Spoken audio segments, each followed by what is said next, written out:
자, 시작하겠습니다. 지난 시간에 저희가 금송아지를 했잖아요.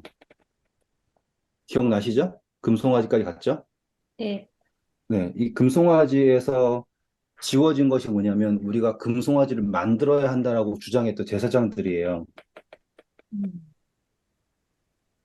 그러니까 이 제사장들이 다른 신들을 찾다, 그리고 그 신들을 하나님이라고 만들려고 노력을 한 거지 않습니까, 지금? 음. 그랬을 때 이 제사장들이 중요한 거는 기억하시죠? 하나님이 제사장들에게 너희가 스스로 정결하게 해라, 성별해라 라고 말씀하셨다라는 거예요. 정확하게 찝어서. 그 이야기는 무엇이냐면 이 제사장들에게 너희가 가지고 있던 과거의 생각들을 구별해라 이거라는 뜻이에요. 그런데 그렇게 하지 않았죠. 그렇죠? 자, 그래서 출애굽기 다시 올게요. 그래서 이제 그 다음 이야기입니다. 출애굽기 32장 보세요. 32장 25절 보면 어떻게 표현하는지 나올 겁니다. 모세가 본즉 백성이 방자하니 이는 아론이 그들을 방자하게 하여 원수에게 조롱거리가 되게 하였습니다. 네, 그때 저희가 킹제임스 봤을 때 벌거벗었다라고 했던 거 기억나시고요. 원수들에게 조롱거리가 되었다라고 했을 때 지금 그전에는 뭐 사단에게 혹은 뭐 애굽 사람에게라고 할 수 있지만 이제 뭘 알았어요? 이 제사장이라고 했지 않습니까? 하나님의 제사장 말고요. 음. 그러니까 하나님의 임재를 앞에 두고도 누구를 경배하고 있는 거예요? 금송아지를 경배하고 있어요. 그것이 조롱거리가 된 거예요. 한 번 더 말씀드릴게요. 하나님의 임재가 버젓이 신의 산을 태우고 있어요.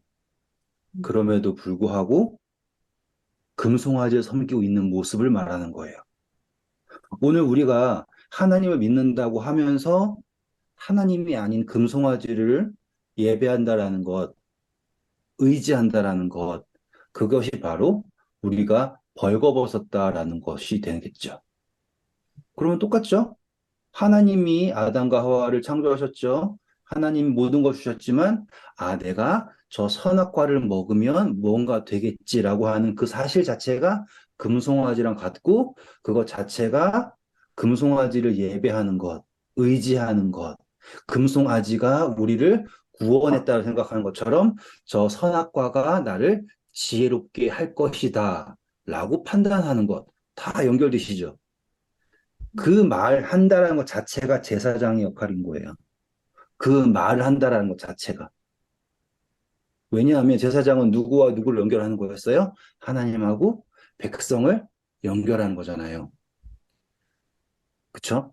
그랬을 때 우리가 예수님을 믿으세요라고 얘기하지만 뒤로 예수님 믿으려면은 요거 해야 돼요. 뭐 이날에 예배 드려야 되고 뭘 먹어야 되고 이런 식으로 한다라는 게 바로 벌거벗게 하는 겁니다. 이해되셨죠? 자, 그래서 이때 26절 보시면 누가 주의 편에 섰는가라고 했을 때 레위 사람이 나왔고요. 이제 단어를 하나 보셔야 돼요. 29절 읽어주세요. 모세가 이르되 각 사람이 자기의 아들과 자기의 형제를 쳤으니 오늘 여호와께 헌신하게 되었느니라. 그가 오늘 너희에게 복을 내리시리라. 네, 이거를요. 제가 킹제임스 읽어볼게요.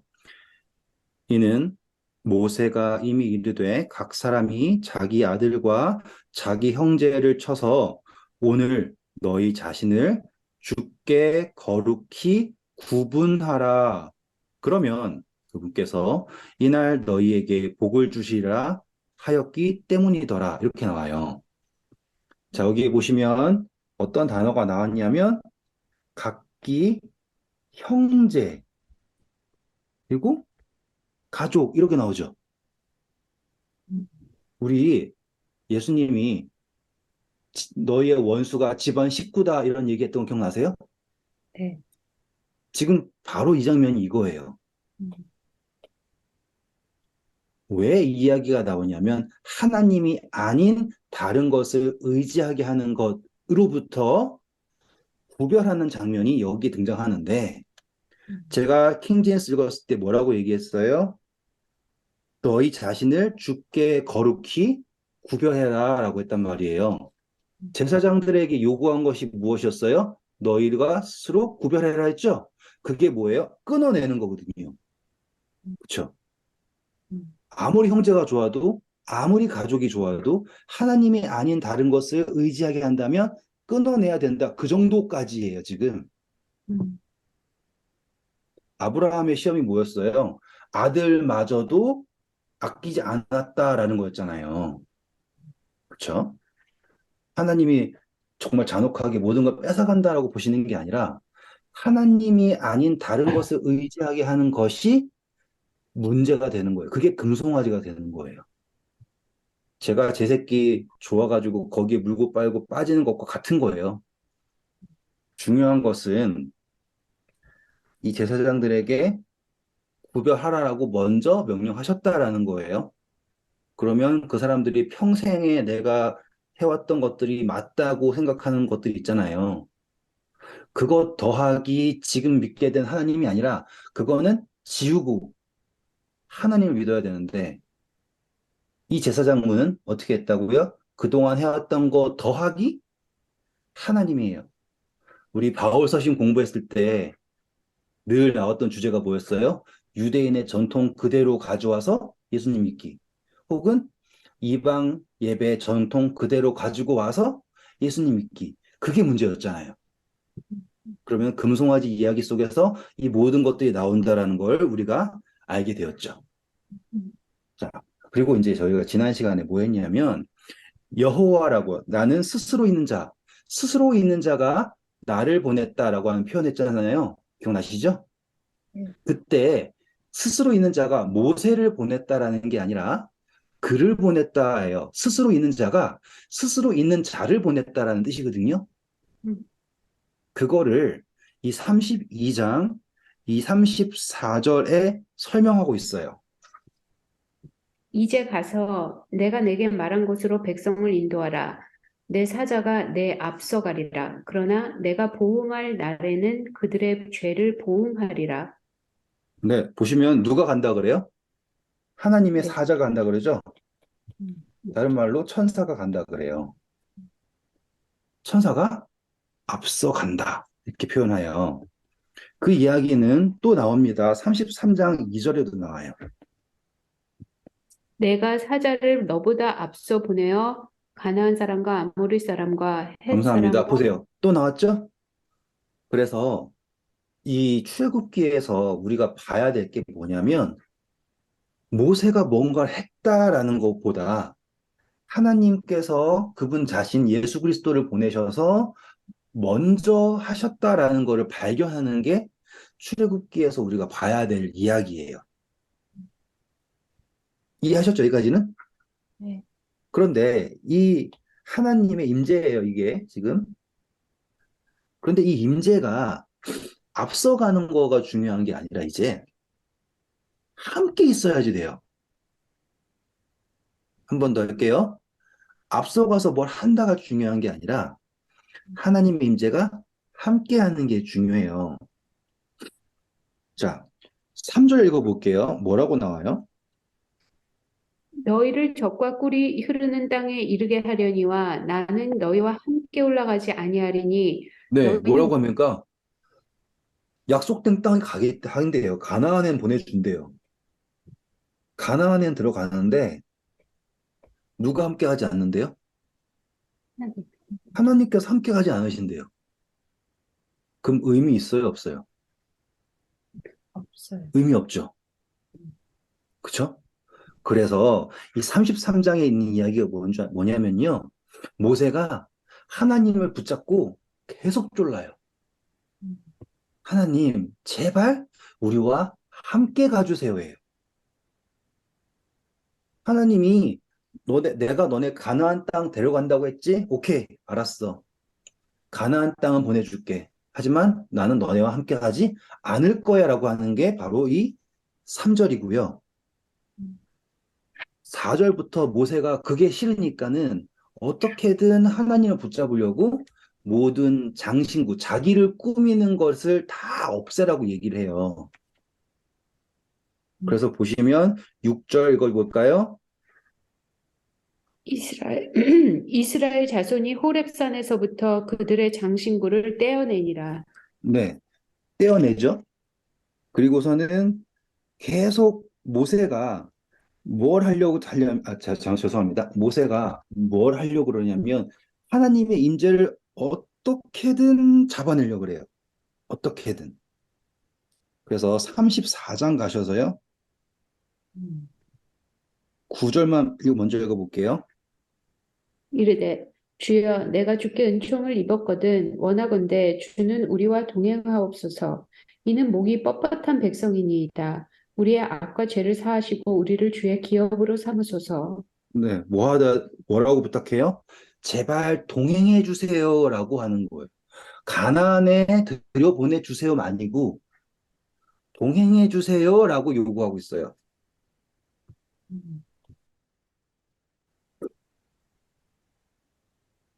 우리가 기도할 때 어떻게 기도하는지 생각해 보시면 되겠죠?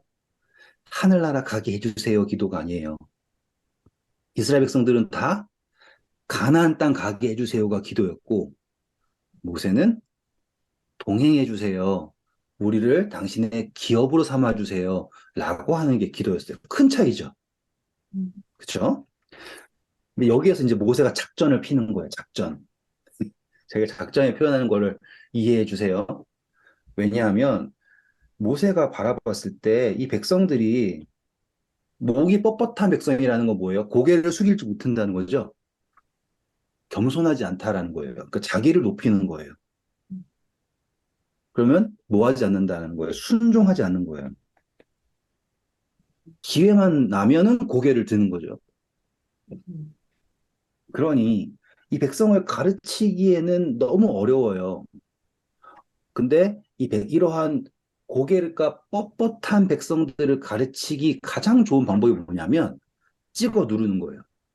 가장 좋은 게. 범접할 수 없을 만큼 놀라운 힘으로 찍어 누르면 순종을 해요. 근데 순종이 아니죠. 뭐 하게 돼요? 복종하게 되죠. 보시면은 하나님이 눈 잠깐 돌리면은 안 항하잖아요. 그래서 모세가 하나님의 임재가 이스라엘 백성에게서 멀어지지 않고 계속 있게 하기를 원했어요. 여기까지 이해하실 수 있죠? 하나님의 임재가 계속되기를, 계속되기를 원했어요. 그래서 모세가 선택한 것이 무엇이냐면 33장 오세요. 7절 읽어주세요. 모세가 항상 장막을 취하여 진 밖에 쳐서 진과 멀리 떠나게 하고 회막이라 이름하니 여호와를 앙모하는 자는 다 진 바깥 회막으로 나가며.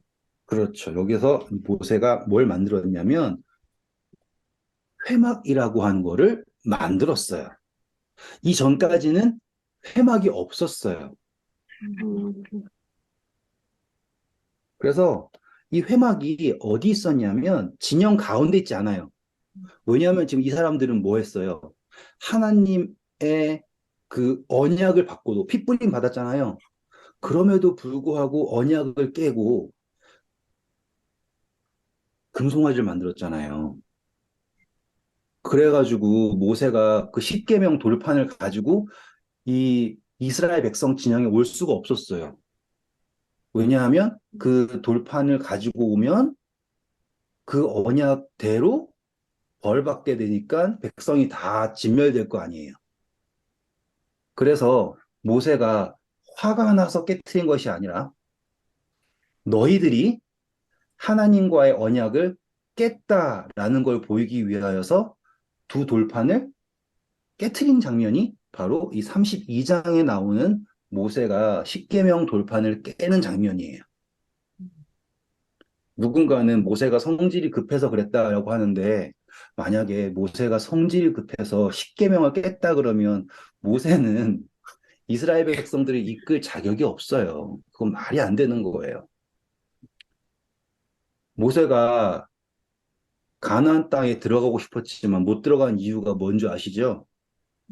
무리가 무리인가요? 거기에서 반석을 한 번 치시는 것도 아니고 반석을 명하여서 물을 내라고 했는데 음, 모세가 반석을 두 번 쳤어요. 아론이랑 같이. 그것 이유 하나만으로 모세가 가나안에 못 들어갔어요. 그러면 십계명 돌판을 깼으면 그건 말 다 한 거죠.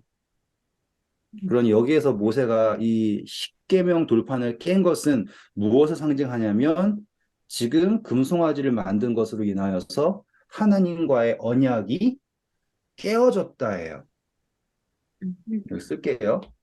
언약이 깨어졌다예요. 음, 제가 계속 이 언약이라고 계속 왜 강조하냐면 십계명은 법이 아니에요. 음, 십계명은 언약이에요. 음. 여기까지는 이제 어려움 없이 따라오실 수 있겠죠? 네. 네. 그래서 모세가 이제 하나님의 임재를 어떻게든 백성에 가까운 데로 끌고 오는 거예요. 그래서 만든 게 뭐라고요? 회막. 그 음, 전에 시내 산에 계신 하나님은 백성이 다가오면 어떻게 하라고 했어요? 다 죽여버려야 했죠. 음. 근데 아까 회막은 어떻게 설명하고 있어요? 다시 읽어볼까요? 모세가 항상 장막을 취하여 진 밖에 쳐서 진과 멀리 떠나게 하고 회막이라 이름하니 여호와를 앙모하는 자는 다 진 바깥 회막으로 나가며. 그렇죠. 이제는 여호와를 앙망하는 사람은 하나님을 앙망하는 사람은 나아갈 수 있는 어떠한 장소가 생긴 거예요. 산이 못 가는데 어디는 갈 수 있어요? 회막은 갈 수 있어요. 근데 이 회막이 네, 어디는 못 가는데 회막은 갈 수 있다고요? 그거 못 들었어요. 신의 산에 하셨을 때 산에 못 올라오게 하셨잖아요. 음, 근데 이 회막에는 올 수 있게 허락을 하셨네요. 들어가는 건 아니지만 나오게 허락하셨어요. 자, 잠시만요. 일단 언약의 말씀은 읽어야 되니까 할게요. 34장이에요. 28절 읽어주실까요? 모세가 여호와와 함께 40일 40야를 거기 있으면서 떡도 먹지 아니하였고 물도 마시지 아니하였으며 여호와께서는 언약의 말씀 곧 십계명을 그 판들에 기록하셨더라. 그렇죠. 언약의 말씀, 곧 십계명 이렇게 되는 거예요. 그러니 여기서 우리는 또 새롭게 알 수 있는 게 있죠. 십계명이 폐해질 수는 없겠죠. 왜냐하면 십계명이 법이 아니라 무엇이니까? 언약. 언약이니까. 음, 적용하실 수 있겠죠? 음, 다시 이제 회막 돌아와서요. 이 첫 번째 회막의 특징은 무엇이냐면 이 회막에는 성소 기물이 아무것도 없어요. 음, 그렇죠? 음, 돌판도 깨졌고 음, 그냥 회막이에요, 그냥. 음. 그런데 8절이에요. 모세가 회막으로 나갈 때는 백성이 다 일어나 자기 장막 문에 서서 모세가 회막에 들어가기까지 바라보며 모세가 회막에 들어갈 때 구름 기둥이 내려 회막 문에 서며 여호와께서 모세와 말씀하시니 모든 백성이 회막 문에 구름 기둥이 서 있는 것을 보고 다 일어나 각기 장막 문에 서서 예배하며 사람이 자기 친구와 이야기함 같이 여호와께서는 모세와 대면하여 말씀하시며 모세는 진으로 돌아오나 눈의 아들 젊은 수종자 여호수아는 회막을 떠나지 아니하니라. 네, 그렇죠. 그러니까는 우리가 알고 있던 성막 거기에는 누가 있고 아론이랑 제사장들이 있잖아요. 그런데 음, 이 처음 등장한 회막에는 누구밖에 갈 수 없었어요? 모세랑 여호수아. 여호수아밖에 없었죠. 음. 완전히 다른 거예요. 여기에서는. 하지만 모세가 일구어낸 게 뭐예요? 산이 아니라 이제 진영 밖까지 데리고 왔어요, 지금. 됐죠? 그런 근데 저 다음에, 질문 있어요. 이 네, 여호와를 앙모하는 자는 다 진 바깥 회막으로 나아가며 그랬는데 그러면 회막으로 들어가는 건 아니고 절대로 아니고. 그리고 회막 그 주위에 그냥 이렇게 바라본다고요. 거기 나가서 하나님이 묻는 거죠. 그때 모세가 거기에서 하나님의 음성을 대변해 주고.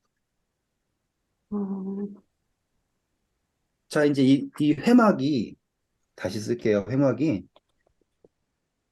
이 회막은 계속 있지 않고요. 성소가 지어지기까지 있었던 것이에요. 음. 그래서 이 회막이 어떻게 발전하냐 설명해 드릴게요, 이제. 그리고서는 이 모세가 출애굽기 33장에 나온 이야기를 다 해요. 지금 우리는 출애굽기 공부하는 게 아니어서 제가 다 안 하는 거지만 여기 있는 내용들은 정말로 주옥같이 좋은 내용들이고 우리의 구원에 관련된 비밀들이 아주 많이 있으니까 자세하게 읽어보세요. 제가 하고 싶은 건 이제 그거예요. 이제 모세가 이 회막을 짓고 회막이 지었다고 하기에는 그냥 텐트예요, 진짜. 그냥 아무것도 없는 빈 텐트인데 거기에 하나님의 임재가 오셨다라는 것 자체가 어마어마한 거예요. 그렇죠? 그리고 모세가 요구한 게 뭐냐면 하나님의 형상을 보여달라고 요구를 해요. 뜬금없죠? 정말 뜬금없어요. 근데 제가 적을게요. 뭘 요구했다고요? 하나님의 형상을. 하나님의 형상을 보여달라고 요구를 합니다. 이 요구의 응답으로 하나님이 자, 내가 나의 모든 선함을 너 앞에 지나가게 할 텐데 너는 저 반석 위에 서라. 그러면 너는 내 뒷모습을 볼 거다. 이 이야기 들어보셨죠, 다? 읽어보시면 나와요. 자, 뭘 본다고요? 뒷모습이에요, 뒷모습. 그리고 나서 그 이야기가 진행이 되는데 하나님의 모든 선함을 보여준다고 하셨어요. 그렇죠? 이 이야기가요. 모세한테는 직접 바라보는 거잖아요. 근데 우리한테는 어떻게 나타나는 거냐면 성막으로 나타나는 거예요. 성소로, 성소로. 하나님의 모습, 그분의 모든 선하심이 나타나는 게 바로 이 성소가 되는 거예요. 그래서 이 출애굽기 33장에 형상을 보여주세요라고 하는 그 이야기 있잖아요. 그 이야기는 모세의 입장에서는 하나님이지만 우리 백성의 입장에서는 하나님이 이제 신의 산에서 있는 하나님 말고 백성 가운데 있는 하나님으로서 진짜 하나님을 볼 수 없지만 무엇을 봐서 성소를 보아서 하나님의 선하심을 느낄 수 있게. 그러니 이 성소가 무엇을 선포하고 있는 거예요? 하나님의 선하심을 선포하는 게 성소가 되는 거예요, 지금. 요 과정에 나오겠죠, 그렇죠? 올게요. 34장입니다, 이제. 그래서 하나님이 모세에게 한 가지 요구를 하십니다. 읽어보실까요? 여호와께서 모세에게 이르시되 너는 돌판 둘을 처음 것과 같이 다듬어 만들라. 내가 깨뜨린 처음 판에 있던 그 말을 내가 그 판에 쓰리니 아침까지 준비하고 아침에 시내산에 올라와 산 꼭대기에서 내게 보이되 아무도 너와 함께 오르지 말며 온 산에 아무도 나타나지 못하게 하고 양과 소도 산 앞에서 먹지 못하게 하라. 네, 지금 전과 같은 거예요, 이제. 대신 무엇은 있어요? 회막은 있는데 모세에게 전과 똑같이 돌판을 만들라고 하셨어요. 그래서 저희가 예전에 공부했었어요. 이 돌판이 말하는 게 뭐냐면 우리의 마음이라고 생각하셨죠, 그때? 기억나시죠? 우리의 마음에 새기셨다. 하나님의 법은 멀리 있지 않고 바다 건너 있지 않고 우리 마음에 있다 했어요. 그래서 지금 예수님께서 모세가 예수님이고요. 지금 여기서 깨어진 돌판이 아닌 새로운 돌판을 만든다. 새 마음을 창조하사라고 하는 걸로 연결시켜 드렸었어요. 지금 그걸 할 시간이 아니니까 짧게만 이렇게 할게요. 그래서 지금 새로운 돌판을 만들었습니다. 여기다 새 거 쓸게요. 새 돌판. 그래서 이 돌판을 산에서 하나님이 준비하신 게 아니라 이제 땅에서 준비해가지고 산으로 올라갔어요. 그렇죠? 비단 정말로 그냥 돌판이라고 하기에는 너무나 상징적이에요. 그렇죠? 그런데 여기서 재밌는 게 있어요. 4절 한번 볼게요. 모세가 돌판 둘을 처음 것과 같이 깎아 만들고 아침에 일찍 일어나 그 두 돌판을 손에 들고 여호와의 명령대로 시내산에 올라가니. 네, 감사합니다. 저는 이 장면을 예수님께서 아침 일찍 부활하셨다 그 정도까지 생각해요. 음. 넘어가서 우리 신명기 펴볼게요. 신명기 10장입니다. 신명기 10장 1절, 2절 읽어주세요. 1절부터 3절 읽어주세요. 그때 여호와께서 내게 이르시기를 너는 처음과 같은 두 돌판을 다듬어 가지고 산에 올라 내게로 나오고 또 나무 궤 하나를 만들라. 내가 깨뜨린 처음 판에 쓴 말을 내가 그 판에 쓰리니 너는 그것을 그 궤에 넣으라 하시기로 내가 조각목으로 궤를 만들고 처음 것과 같은 돌판 둘을 다듬어 손에 들고 산에 오르매. 감사합니다. 여기서 새로운 정보가 나왔죠? 그냥 돌판을 들고 간 게 아니라 이번에는 무엇을 만들었어요? 함께 나무 궤를 만들었네요. 이건 법궤가 아니에요. 그리고 왜 이게 법궤가 아니냐면 누가 만들었다고 나와요? 모세가.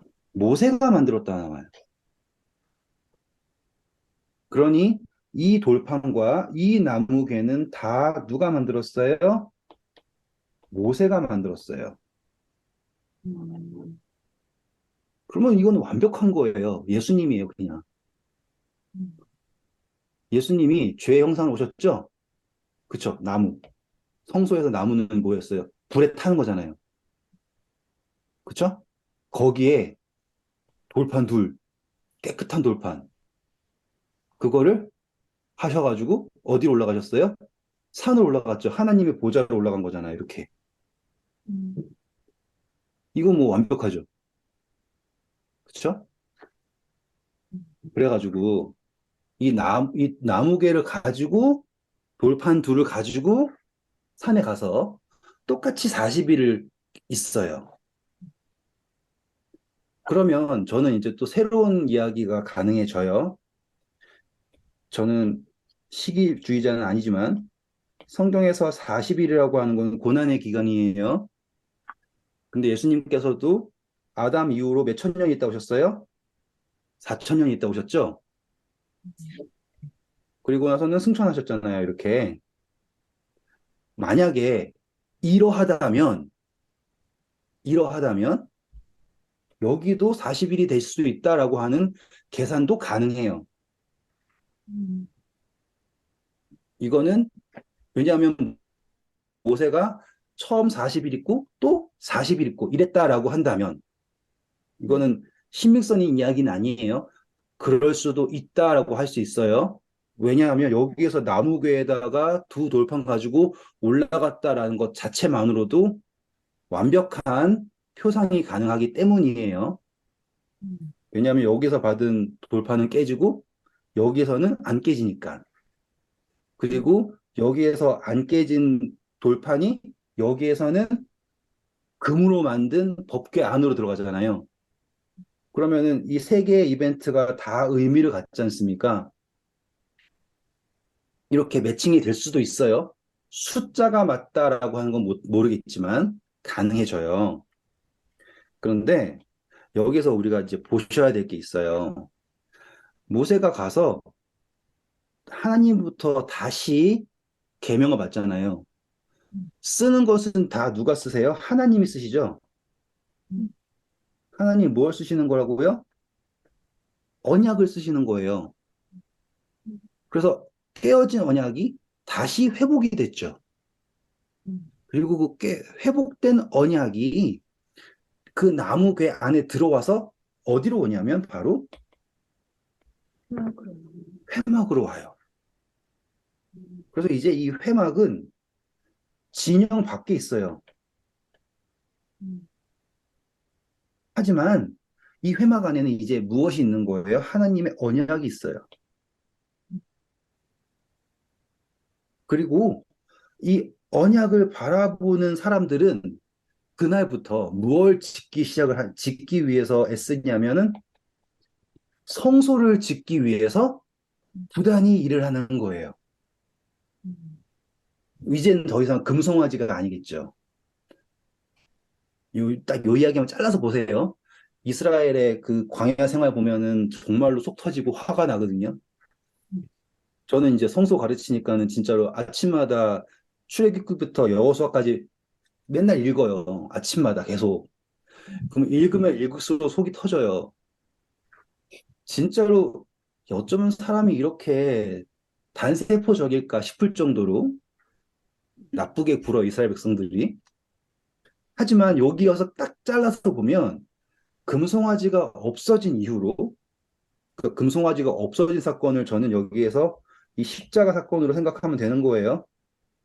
음, 금송아지를 다 갈아버려가지고 없애버리잖아요. 죄를 도말하셨다라고 생각하시면 되고요. 그런 다음에 모든 백성들이 예물을 가져오는데 예물이 넘치도록 오죠. 음, 그리고 그 여자들이 계속 염소털 가지고 실 짜고 막 이렇게 난리치잖아요. 그러니까 모든 에너지가 다 어디로 가 있어요? 성소를 짓는 걸로 간 거예요, 지금. 음, 마음에 감동이 돼요. 음, 그전에는 금송아지에 감동됐는데. 그래서 이 성소 지을 때까지, 봉헌식까지 이스라엘 백성들이 딴청 부렸다는 얘기 하나도 안 나와요. 음, 잘했다는 얘기밖에 안 나와요. 저는 그게 참 좋아요. 음. 묵상을 바꾸면 우리가 하나님의 성소를 위하여 일할 때는 죄를 지을까 말까 뭐 할까 고민할 이유가 없어요. 그 망나니 같은 이스라엘 백성들도 성소를 짓는 그 기간 동안은 죄를 지었다는 얘기가 안 나와요. 자, 다시. 이래서 이 회막에는 언약밖에 없었는데 성소를 짓기 위하여서 열심히 일합니다. 자, 그래서 우리 출애굽기 24장 아까 28절 읽었죠? 그쵸? 무엇을 주셨다고요? 언약의 말씀, 곧 십계명을 주셨다. 읽었어요. 24. 그리고 나서 29절 보면 모세가 변합니다. 처음에 하늘에 처음 십계명을 받고 내려왔을 때는 모세가 변하지 않았었죠. 음, 그냥 모세였어요. 음. 그런데 두 번째 십계명 받고 와서는 모세가 어때요? 얼굴에 광채. 읽어보실까요? 모세가 그 증거의 도판을 모세의 손에 들고 시내 산에 내려오니 그 산에서 내려올 때 모세는 자기가 여호와와 말하였으므로 말미암아 얼굴 피부에 광채가 나나 깨닫지 못하였더라. 아론과 온 이스라엘 자손이 모세를 볼 때 모세의 얼굴 피부에 광채가 남을 보고 그에게 가까이 하기를 두려워하더니 네, 자, 모세가 이제 변화가 있죠. 음, 그러니 제가 이야기하는 거에 신빙성이 있지 않습니까? 음, 그렇죠? 음, 모세가 왔을 때, 처음 왔을 때 변화가 없었는데, 여기에 왔을 때는 모세가 빛이 났다. 음, 그래. 그것 자체가 모세가 하나님을 만났다라는 걸 증거를 하고, 모세의 존재가 누구를 증거하는 거예요, 이제 동시에? 하나님을 증거하는 상태가 된 거예요. 그럼 예수님의 재림은 우리에게 뭘 얘기하는 거예요? 음, 예수님이 빛나잖아요. 그렇죠? 계시록에 보면은 빛나잖아요. 예수님이 누구를 하나님을 완벽하게 증거하는 거예요. 그러니 모세를 봤을 때 사람들이 이제는 옛날처럼 막 함부로 할 수가 없어요. 왜요? 모세가 뭘 회복한 사람이니까? 언약을 회복한 사람이니까. 음, 이야기가 깊죠? 음, 그전에는 그냥, 와, 모세가 얼굴이 빛이 났대. 무슨 야광을 발랐나? 어떻게 빛이 나? 이렇게 생각하셨는데, 이제 그 이야기가 아니라, 모세는 그동안 쭉 하나님을 만났었잖아요. 불타는 떨기 나무부터 등등등등. 음, 하지만 이 언약이라고 하는 십계명을 받는 장면에서 첫 번째에는 변화가 없었어요. 하지만 금송아지를 없애고 두 번째 나무괴를 만들어서 올라가서 내려온 후에는 그 누구도 감히 모세에게 도전할 수가 없어요. 왜냐하면 모세의 존재 자체가 언약을 회복한 존재이자 동시에 하나님의 존재를 증거하는 사람이 된 거예요. 그래서 바울도 모세가 얼굴을 가렸는데 하면서 다 이야기하잖아요. 이게 그만큼 큰 의미를 갖기 때문이에요. 그냥 얼굴이 빛난다가 중요한 게 아니라 이러한 의미가 중요한 거예요. 그래서 35장에 오시면 제가 이거를 어떻게 설명해야 될지를 모르겠어요. 자, 하나님이 이러한 일이 있고 나면 항상 안식일 강조해요. 음, 성경 전체를 보세요. 항상 무슨 일이 있잖아요. 그럼 계속 강조하는 게 안식일이에요. 음, 심지어 느헤미야, 에스라 거기도 똑같은 문제가 있어요. 음, 안식일 문제예요. 이스라엘 백성들이 왜 멸망한 줄 아세요? 안식일 문제예요. 안식일 문제라고 하는 거는 정말 심각한 문제예요. 음, 음, 왜 그러냐면 이 안식일이라고 하는 게 경배, 단순히 막 이렇게 와, 이렇게 예배한 이게 중요한 게 이거의 문제가 아니라 이 안식일이라고 하는 게 관계의 문제이기 때문이에요. 음, 왜냐? 하나님께서는 우리를 뭐하게 하신 분이에요? 자유롭게 하신 분이죠. 자유롭게.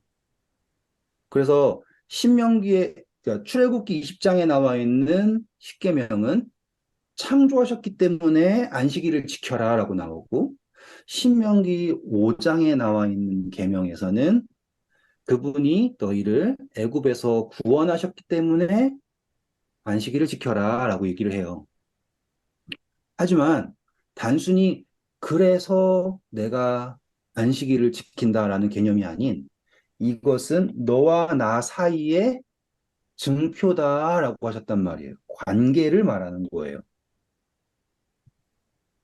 그래서 앞서 말씀드렸지만 항상 무슨 일이 있으면 하나님이 꼭 안식일이라는 거를 말하고 계세요. 음, 그런데요, 이 안식일이 그렇게 중요하면, 정말로 그렇게 중요하면 하나님이 목숨 걸고서 이 안식일이 어떻게 해야 된다, 어떤 날이다라고 하는 거를 언급하시겠죠. 그쵸? 음, 그쵸? 그런데 성경에는요, 이 안식일이라는 게 어떤 요일로 나오지 않아요. 맞아요. 어떻게 나오냐면 일곱 번째 날이라고 나와요. 음, 저는 이게 매우 중요하다고 생각을 해요. 음, 안식이 어떻게 나온다고요? 일곱 번째 날이라는 거예요. 일, 월, 화, 수, 목, 금, 토 해서 토가 안식일이다가 아니라 일곱 번째 날이 안식일이다예요. 음, 11조도요. 11조도요. 어떻게 하냐면 양이 지나가는데 열 번째 양이 11조다라고 말하세요. 그냥 내가 말하고 싶은 게 이거예요. 저도 요일에 목숨 걸었던 사람이에요. 음, 음, 그런데 하나님은 어떠한 요일에 목숨 걷는 게 중요한 게 아니라 안식일을 기억하여 거룩히 지키라고 할 때 그 기억점은 일곱 번째라는 거예요. 음, 11조도 말씀드렸잖아요. 열 번째 양이라고요. 중요한 것은 그것이 내가 거룩하고 흠이 없게 해야 된다라는 거예요. 그러니까 열 번째 양을 일부러 흠 있는 양을 지나가게 하는 거는 죄예요. 제발 저기에 들어가라. 그게 아니에요. 그거 하나님 뜻에 맡기는 거라고요. 그 열 번째 양을 구별하는 거예요. 그건 하나님 것이니까. 똑같이 일곱 번째 날을 지킨다라는 게 우리에게 있어서는요, 더욱 더욱더 안식일다운 안식일을 지킬 수 있게 되는 거예요.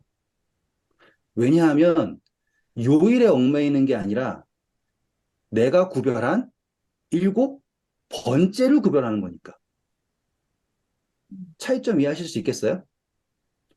저는 앞으로 평생 토요일이 안식이다라는 거 믿을 사람이에요. 하지만 그렇다고 해서 일요일을 안식일로 지키는 사람들을 정죄하지 않는다고요.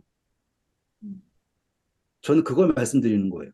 근데, 왜냐하면, 음, 네, 근데 일곱 번째라고 하면 뭐를 기준으로 일곱 번째로 그냥 내가 그러니까 정한다고 내가 생각. 정한 게 아니라 하나님이 정한 거잖아요. 네, 음, 그 질문도 설명해 드릴게요. 그 생각을 제가 그 생각을 제가 안 한 게 아니잖아요. 그렇죠? 당연히 했겠죠? 그러면은 내가 그 로마서 14장에 나온 것처럼 금식날을 원하는 날 자기 마음에 확정할 거야 하면서 나는 수요일을 일곱 번째 날로 하겠다. 혹은 뭐 목요일을 일곱 번째 날로 하겠다라고 할 수도 있잖아요. 그렇죠? 음. 그렇죠? 근데 그게 맞냐고요? 그게 틀리냐고요? 근데 예전에는 저는 그게 틀렸다고 얘기했어요. 그런데 지금은 저는 안식일이라는 거를 믿어요. 토요일이라는 걸. 그래서 저는 그걸 지키고 있어요. 앞으로도 그럴 거예요. 하지만 그것을 정죄하는 용도 사용하지 않는다라는 거 말하는 거예요. 같은 말이지만 완전 다른 말이에요. 아시겠죠? 무슨 말인지 알 것. 나는 이제 내 맘대로 일곱 번째 날 정하겠어라는 것과 지금 누군가가 그 날을 일곱 번째 날로 지키고 있다면 만약에 달력이 잘못돼가지고 음. 만약에 달력이 잘못돼가지고 그 사람이 맞고 내가 틀렸으면 어떡할 거냐고요.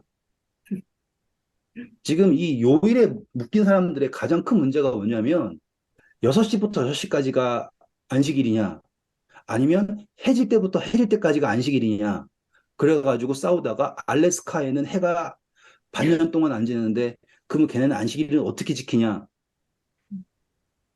그거 가지고 싸우고 있는 게 얼마나 의미가 없어요.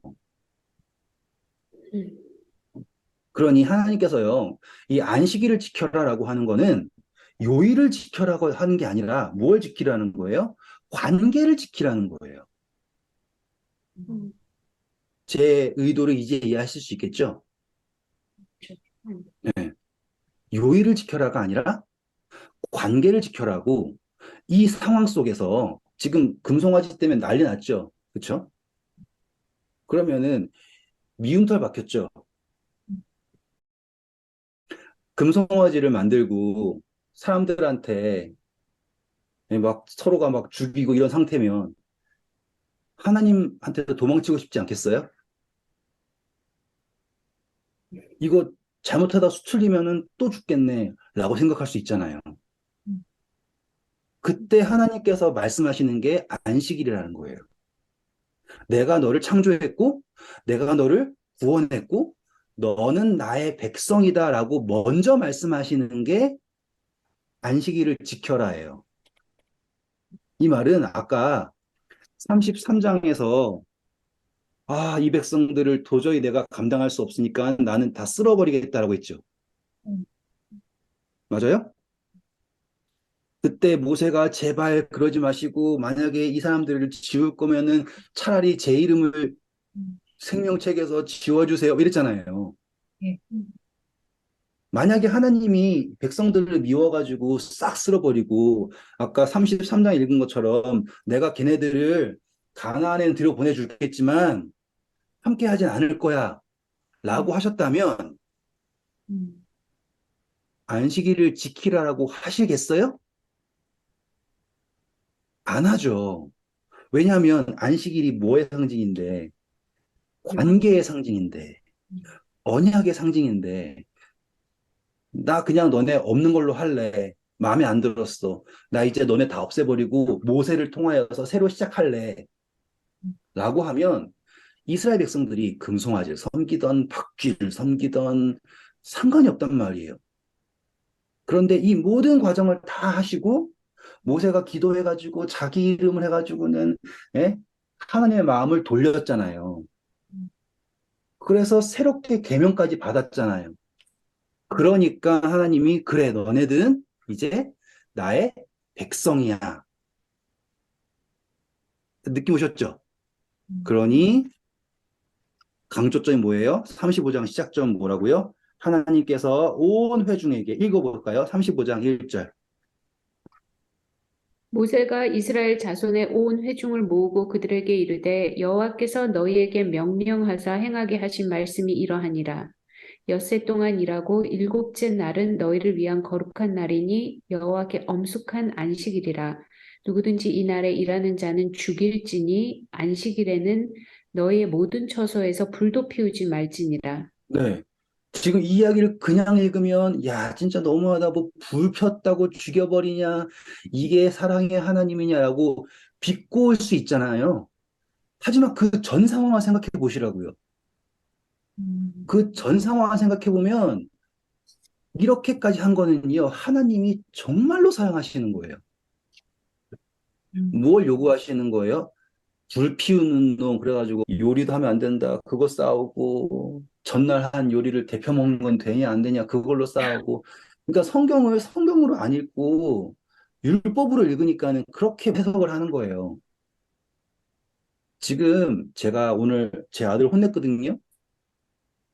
음. 왜 혼냈냐면은, 반찬 투정을 하는 거예요. 근데 반찬 투정을 해도, 제가 오늘 해준 게 연어 스테이크예요. 저희 주자에서는 제일 좋은 거 줬어요. 네? 연어 스테이크. 음. 근데 뭐 싫으면 싫은 거지 뭐. 그리고 그거 싫을까봐 생선 가스 됐어요. 흰살 생선 사가지고 와가지고 생선 가스를 튀겨가지고 해줬단 말이에요. 그러면은 제 입장에서는 제가 할 수 있는 것의 최선이에요. 그런데, 아, 내가 먹고 싶었던 게 아닌데 하고서는요, 이러는 거예요. 그래서 제가 혼을 낼 수밖에 없죠. 그래서 반성문까지 쓰게 했어요. GPT 써가지고. 삐뚤빼뚤 반성문까지 썼어. 아무튼 뭐, 달달하게 키워놓고서. 혼내면 뭐 제 마음 편하겠어요? 그게 아니죠. 그렇죠? 음. 하지만 제가 혼낼 때 어떻게 혼냈냐면, 너 이렇게 하면 난 앞으로 다시는 너 밥 안 해줘. 너 혼자서 밥 해 먹고 이렇게 얘기할 거 아니에요. 모질게. 음.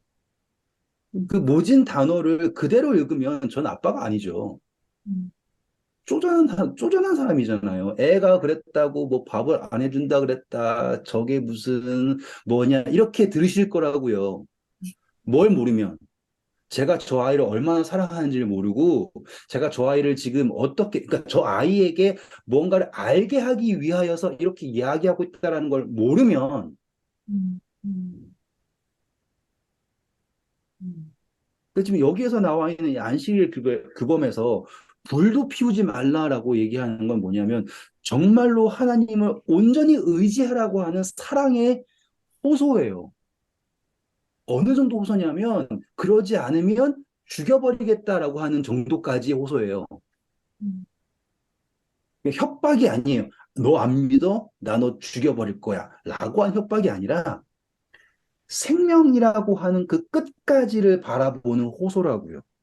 그런데 이 호소가 그냥 주어진 게 아니라 모세가 자기의 생명을 담보로, 예수 그리스도께서 자기의 생명을 담보로 회복한 호소예요. 음. 금송아지 사건으로 더 이상 안식일을 지킬 이유 자체가 없어요. 너네는 그냥 너네들끼리 알아서 가나안 가든지 뭐 하든지 알아서 해. 내가 거기까지는 해줄게. 하지만 너네와 관계는 끝. 음. 모세는 절대로 아닙니다. 제발 우리와 함께 하시고 이 백성을 당신의 소유로 삼아주세요. 라고 하는 그 호소의 응답으로 겨우 받아온 게 너희는 안식일을 지켜라. 라고 하는 이야기예요. 음. 음. 어마어마한 거라고요. 그냥 안 읽고 붙게 읽을 성경절이 아니라 사랑의 정수예요. 그래서 제가 말씀드렸죠. 이스라엘 백성들이 망가지고 난 다음에 항상 나오는 요구가 안식일을 거룩하게 지켜라라고 하는 요구가 나올 수밖에 없는 거예요. 음. 음. 그런데 안식일이 패했다라고 주장하는 거면은 말 다 한 거죠. 그렇죠? 음. 왜 그러한 이야기가 나올 수밖에 없어요? 요일에 집착하니까, 음, 요일에 집착하니까 그 안식일은 폐했고 부활을 지킨다. 이런 식의 논리가 나오는 거예요. 음, 그러니 얼마나 그게 진짜로 치졸하고 얕고 그냥 별의별 수식어 다 붙을 정도로 유치하게 싸우고 있는 거예요. 목적이 무엇인가? 하나님이 우리에게 다시 그분을 예배할 수 있도록 허락해 주셨다. 얼마나 큰 은혜인가. 그리고 그분이 다시 예배하게 하기 위하여서 그분의 임재를 어디로 가져오셨다고요? 회막까지. 음, 얘는 그냥 천막이에요. 성소보다 더 못해. 음, 낮은 데 임하신 하나님의 끝이 바로 이 회막이에요. 그리고 그것이 그분의 언약이 나무 궤 속에 있어가지고 기다리고 계세요. 음, 우리가 성소를 지을 때까지. 너무 멋지지 않아요? 너무 사랑이 넘치지 않아요? 그래서 이 이제 성소를 막 열심히 짓죠. 근데 뭐 제 입장에서는 기껏해야 뭐 천지 하는 거고 뭐 나무 하는 거고 그렇지만 그게 말이 쉽지. 광야에서 아무것도 없는데 시작하려고 해봐요. 그건 쉬운 일이 아니에요. 그렇죠? 음, 그런데 그들에게 하나님께서 성소를 지을 수 있는 지혜를 주셨고 그리고 결국 그들이 행합니다. 해내요. 음, 그게 출애굽기 이야기, 그렇죠?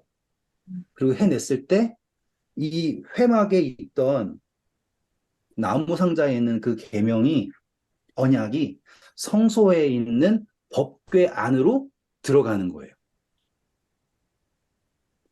되게 멋지죠? 음, 되게 로맨틱하지 않아요? 음, 그리고 그 성소가 이제 무엇이 되냐면 회막이 되는 거예요. 음, 성소가 이제 회막이자 성소 이렇게 되는 거예요. 음, 그래서 이제 회막은 진영 밖에 있었는데 성소는 어디에 있어요? 음, 진영 가운데. 그러면 이제 하나님의 임재가 멀리 있지 않고 감, 가운데 있어요. 제가 아까 목이 곧은 백성들을 가르치려면 눌러야 된다고 그랬잖아요. 근데 이제 성소가 이제 가운데 있어요.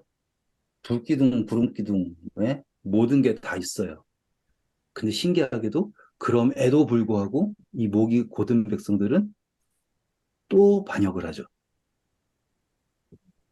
그래서 반역의 죄를 준 거잖아요, 죄를.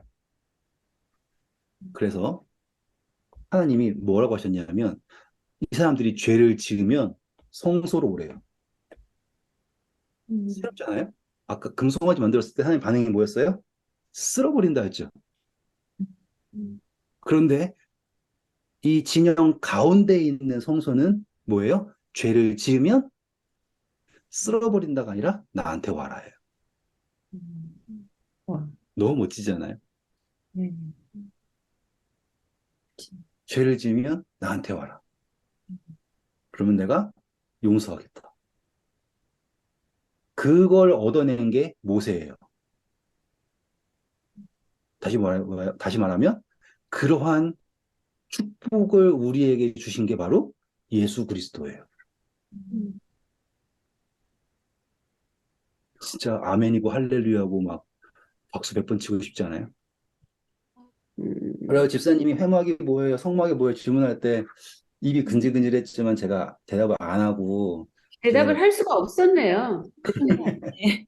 음, 진짜, 음, 와, 크죠? 이렇게 딱 이게 뭔가 이야기가 나풀나풀 안 하잖아요.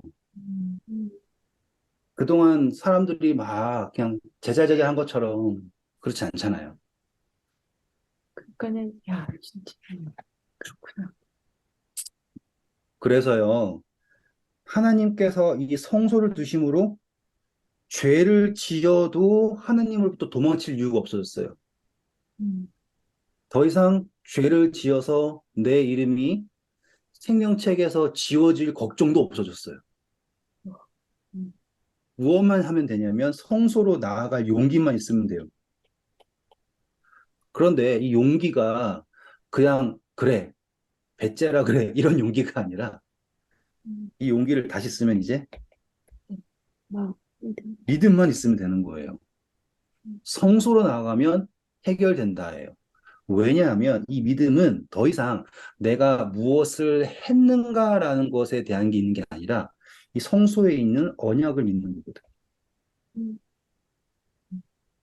음. 그래서 이 성소에 믿는 언약을 하시면서 하나님이 제사장을 세웠잖아요, 여기에. 음. 제사장 역할이 뭐예요, 지금 여기서? 용서해 주려고 대기하는 사람 아니에요. 음. 성소가 어떤 곳이에요, 그러면? 대단한 거 아니에요, 진짜? 용서해 주려고 대기하는 사람이 있는 거예요. 음. 자, 신의 산에서 하나님 임재가 있으면서 임재를 표현할 때 등장한 단어가 뭐냐면 연기예요, 연기. 음. 연기. 그리고 나팔과 같은 소리. 그렇죠? 성소 공부하면 성소에서 아침, 저녁으로 계속 연기 올라가고 아침, 저녁으로 나팔을 불어요. 뭘 말하는 거예요? 하나님의 임재를 말하는 거예요. 여기에 너희를 위한 하나님이 계신다라는 걸 말하고 있어요. 어마어마한 거예요. 어마어마한 거. 그리고 이 어마어마한 것을 금송아지 사건 이후에 음. 그 더러워진 인간들에게 하도록 허락하셨다. 그냥 예쁘고 착하고 그냥 그런 사람들한테 하게 해줘도 모자를 판인데 금송아지 앞에서 밤새도록 뛰놀고 난리치는 그 사람들에게 허락하셨다. 은혜 아니에요? 그 사람들에게 너희는 나의 안식일을 지켜라. 하셨다라는 게 얼마나 큰 사랑이에요. 저는 이 모세 오경을 읽으면 하나님의 사랑이 너무 절절한 거예요. 그리고 아까 말씀드렸지만은 딱 봤을 때 이거 뭐야? 이 말 여기 왜 있어? 그런 게 사랑의 정점이 있는 이야기들이에요. 음. 사람들이 에이, 이건 말도 안 되는 소리야. 하나님 이상하네. 그거는 왜 그런 거라고요? 이해를 못해서 그런 거예요. 근데 오늘 이해하시니까는 너무 좋죠? 너무 행복하고 너무 사랑에 넘치죠. 그 하나님과 행복한 시간 보내시길 바랍니다. 감사합니다.